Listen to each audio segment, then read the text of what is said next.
Hello everyone, welcome to prep IAS. And आज है 38 अगस्त, 30 अगस्त। Okay, 30 अगस्त है। और आज जो है आपका प्रीलिम्स, ऑब्वियसली आपको याद होनी चाहिए डेट। एंड आई थिंक कल मैंने पूछा था रात में, तो आप सबको याद थी। ओके, तो चलिए आज के टारगेट्स पहले अगेन जो दो बेसिक हमारे पास रहते हैं, polity and governance. Integrated pre और मेंस की तैयारी कराने के लिए सोर्सेस एनसीईआरटी, लक्ष्मीकांत और करंट अफेयर्स। ठीक है, और करंट अफेयर्स कहां से करना है, तो देखो ये ओवरलैप है इधर। ठीक है, याद रखना आप हमेशा। जो कल अगर जिन्होंने नहीं अटेंड किया, अब मैंने उनको बताई एक चीज कि जो आप स्टैटिक पढ़ते हो उसको रिलेट करो डायनामिक, यानी करंट अफेयर से, राइट। और जो आप करंट अफेयर पढ़ते हो उसको रिलेट करो स्टैटिक से। ठीक है, डू दिस। ओके, तो ये दो टारगेट है आपका, जो सब्जेक्ट और करंट अफेयर्स। ठीक है, नाउ ये देखो, अब जो आ जाते हैं मेन चीज पे। और यहां पे आपको चाहे तो नोट्स बना, दो चीजें, या तो नोट्स बना सकते हो या यू कुड हाईलाइट। सी, यहाँ पे एक चीज मैं कहूंगा, देखो पॉलिटी एंड गवर्नेंस ऐसा टॉपिक है जिसमें मेंस के लिए कुछ स्पेसिफिक टॉपिक्स के लिए नोट्स बनाने की जरूरत है। बाकी जगह आप हाईलाइट करके भी काम चला सकते हो। पर हाँ, अगर आपको आदत है, आप चाहते हो, तो आप नोट्स भी बना सकते हो। बट अगेन पहले पूरी अंडरस्टैंडिंग डेवलप करना, फिर ही नोट्स बनाना। ठीक है, तो ये दो इंपॉर्टेंट और की सोर्सेस हैं। अब ये की सोर्सेस, अब 6 to 10 आपने कर ली है, आपने चीजें हाईलाइट कर ली है। अब दोबारा उसमें ज्यादा आपको जाने की जरूरत नहीं होगी। अगर बाद में कभी देखना होगा तो हम मैराथन वीडियो लॉन्च कर देंगे, आप उसको देख लेना। ठीक है, अब वहां पे ज्यादा नहीं है, बट एक बेस आपका बन गया। ठीक है, तो ये सारे एक साथ नहीं पढ़ने, मैं आपको बताऊंगा आज क्या करना है। ठीक है, बस ये सारा मैंने इसलिए आपको दिया है कि ये जो दोनों बुक हैं, क्लास 11th की एनसीईआरटी कॉन्स्टिट्यूशन एट वर्क और जो लक्ष्मीकांत की पॉलिटी की बुक, आप देखोगे कि दोनों में बहुत ज्यादा ओवरलैप है। ठीक है, जैसे यहाँ पे एग्जीक्यूटिव की बात की है, तो यहाँ पे जो है आपका सेंट्रल गवर्नमेंट, इसमें बस अंतर यह है कि एक अलग स्ट्रक्चर में चीजें दे रखी है। ठीक है, तो सेंट्रल गवर्नमेंट में सेंट्रल एग्जीक्यूटिव दे रखा है, और फिर पार्लियामेंट भी दे रखा है, लेजिस्लेचर भी सेंटर का दे रखा है सेंट्रल गवर्नमेंट में। मतलब देखो, यहाँ पे एग्जीक्यूटिव की बात की तो सारा सेंटर और स्टेट सबका एग्जीक्यूटिव बता दिया, पर यहाँ पे जो आपका सेंटर का बताया, यहाँ स्टेट का बताया, लोकल गवर्नमेंट। ठीक है, तो ये बस अंतर ये है, दोनों में बहुत ज्यादा ओवरलैप है, इसीलिए दोनों को साथ लेके चलेंगे ताकि डुप्लीकेशन ऑफ एफर्ट ना हो। कोई बात नहीं, अगर ये चीज यहाँ पे पढ़ी है तो वो चीज वहां पर दोबारा आप पढ़ लोगे। ठीक है, सो अगेन, तो एक टास्क आपके लिए जो ये है कि you have to relate the topics, ये टास्क है, relate the topics of NCERT to Laxmikanth. ये तो एक टास्क है, प्लीज डू इट। ये इससे आपकी अंडरस्टैंडिंग बढ़ेगी चीजों की, कि लक्ष्मीकांत में जो आपके पास बुक होगी उसमें आप लिखते रहना, आप लिख देना, अब टॉपिक देखना। जैसे कॉन्स्टिट्यूशनल फ्रेमवर्क ये देखा पार्ट 1, राइट। अब इसमें आगे आप देखो कि ये सब बातें, तो ये कहाँ किससे रिलेट हो सकता है। जैसे मैं बोलूं constitutional framework, just a second, sorry for that. तो कॉन्स्टिट्यूशनल फ्रेमवर्क किससे, हिस्टोरिकल बैकग्राउंड। अब ये हिस्टोरिकल बैकग्राउंड आपका कॉन्स्टिट्यूशन वाई एंड हाउ से रिलेट हो जाता है।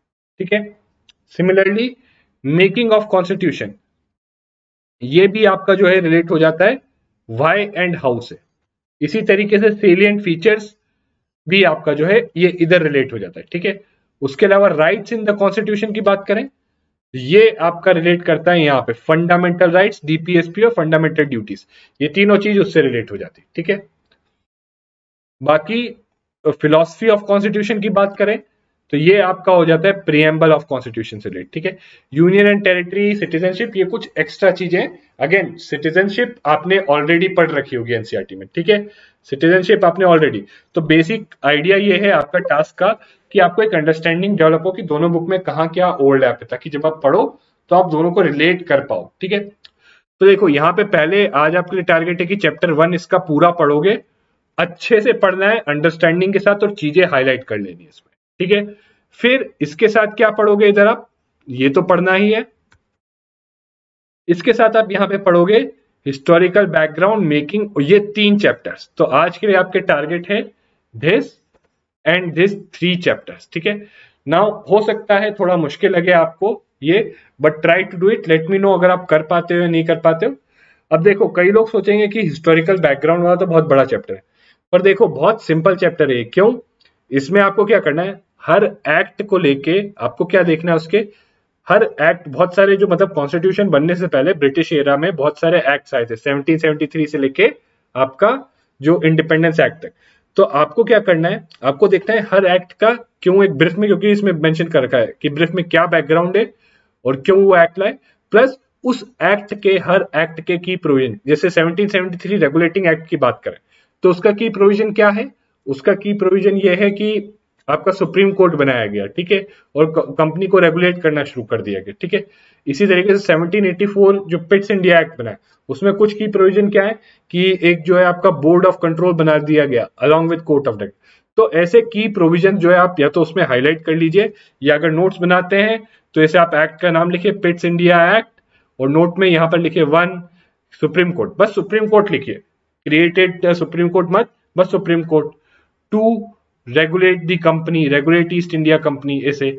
सिमिलरली आपका Pitt sorry this is regulating act, अगर आपका पिट्स इंडिया एक्ट होता तो यहां पर लिखिए बोर्ड ऑफ कंट्रोल 1, ऐसे करके। तो इस टाइप से आप नोट्स बना सकते हैं। तो आज के आपके टारगेट हो गए ये 3। अगेन मोस्ट प्रोबेबली मुझे लगता नहीं कि आप ये वाला कर पाओगे, बट एटलीस्ट ये 2 जरूर कर लेना, ठीक है। तो ये टारगेट है कॉन्स्टिट्यूशन व्हाई एंड हाउ, और आपका ये historical background, making of constitution और सेलिएंट फीचर्स, राइट। ये आपके टारगेट्स हैं आज के लिए, ठीक है, पॉलिटी में। ओके, ये पढ़ने हैं, पर सिर्फ ये पढ़ने नहीं है, अभी मैं बताऊंगा और भी चीजें क्या करनी है। Current affairs remains the same, it is the same. Now अब आप ये जब पढ़ रहे होगे सो होपफुली आपके पास प्रीवियस ईयर क्वेश्चन अब इतनी बार आपने देखे हैं, तो आपको क्या करना है, पढ़ने के बाद ये वाला और ये वाला पढ़ने के बाद हिस्टोरिकल बैकग्राउंड, मेकिंग और सेलिएंट फीचर, आपको प्रीवियस ईयर क्वेश्चन देखने हैं इन टॉपिक्स पे, ठीक है। इन टॉपिक्स के क्या प्रीवियस ईयर क्वेश्चन है, ठीक है, वो देखने होंगे आपको।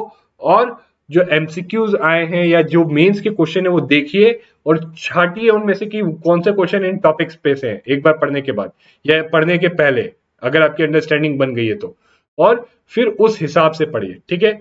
और अगेन जो भी पढ़ रहे हो सिलेबस से रिलेट करिए। I think it's very straight forward कि हिस्टोरिकल बैकग्राउंड आप हिस्टोरिकल अंडरपिनिंग्स को से रिलेट कर सकते हो, making of constitution historical underpinning से, सेलिएंट फीचर सीधा सीधा सेलिएंट फीचर्स मेंशन्ड है उससे रिलेट कर सकते हो, ठीक है। सो बड़ा ही इजी टारगेट है, आई थिंक बड़े आराम से हो सकता है ये, अगर आप 2-3 घंटा दो, 2 to 3 आवर्स, तो बड़े आराम से हो सकता है ये, ठीक है। Please try to do it, okay, please कोशिश करना थोड़ा। अब कई लोगों को देखो ये चीज तो कर लेंगे वो, ठीक है, हो सकता है इसमें इशू है, बट इसमें भी मैंने बताया आपको पढ़ना कैसे, क्या चीज में क्या देखना है, इंपॉर्टेंट फैक्ट्स देखने हैं, इंपॉर्टेंट पॉइंट्स देखने हैं, उनको हाईलाइट करना है, ठीक है। अभी अंडरस्टैंडिंग पे फोकस करना, मेमोराइजेशन पे नहीं। जो इंपॉर्टेंट चीजें जस्ट उनको हाईलाइट कर दो, जब रिवीजन के टाइम पे आएंगे तो मेमोराइज करेंगे। तो अभी आपको ये करना है आज के लिए। और करंट अफेयर्स ऑलरेडी बता दिया गया, राइट, सिलेबस और प्रीवियस ईयर का भी बता दिया गया आपको। बाकी other suggestions also remain the same, 1 से 2 घंटा optional, 1 to 2 hours optional, right. And at least I would say अभी 6 को कर दो 7 इस हफ्ते, कोशिश करो कि मिनिमम आपका आवर 7, ठीक है। Do it that minimum your hours are 7। बाकी इट रिमेन्स द सेम कि अगर आप मान लो जो कोई बिगनर नहीं है और जिसने 1-2 अटेम्प्ट दे रखे, तो वो जो ये टारगेट्स जो मैंने दिए हैं ना, वो हार्डली 1-1.5-2 घंटे में कर लेगा, ठीक है, कम टाइम में कर लेगा, 2 घंटे से कम में कर लेगा, ठीक है। उसके पास टाइम बचेगा, तो वो एक्स्ट्रा टाइम में प्लीज वेस्ट मत करना। या तो आप डेली लाइव एमसीक्यू देखो या डेली आंसर राइटिंग देखो, ठीक है। बाकी lastly do mention your progress, आप कर पाए या नहीं कर पाए कमेंट में मेंशन करिए, कोई बात नहीं, नहीं कर पाए तो भी टेंशन मत लीजिए, हम बताएंगे कैसे कर सकते हैं, ठीक है, but do mention it in the comments.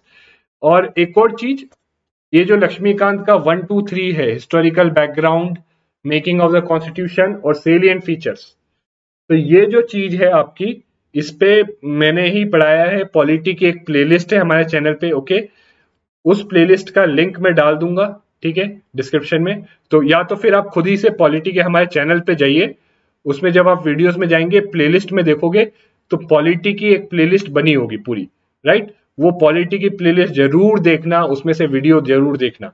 अगर पढ़ने से पहले कोशिश करना उसमें से वीडियो देख के पढ़ो, ठीक है। हो सकता है थोड़ा वीडियो लंबा होगा, तो कोशिश करना उसको 1.25x या 1.5x पे आप करो, ठीक है। तो इस तरीके से आप जल्दी जल्दी पढ़ सकते हो चीजें, ठीक है।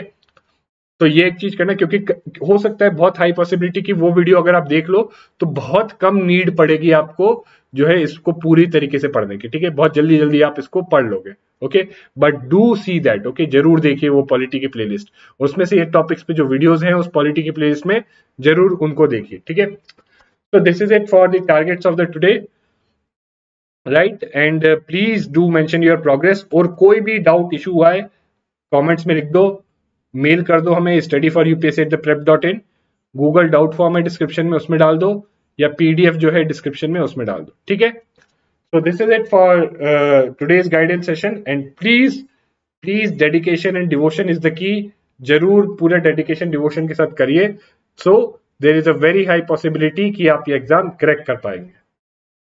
Thank you very much.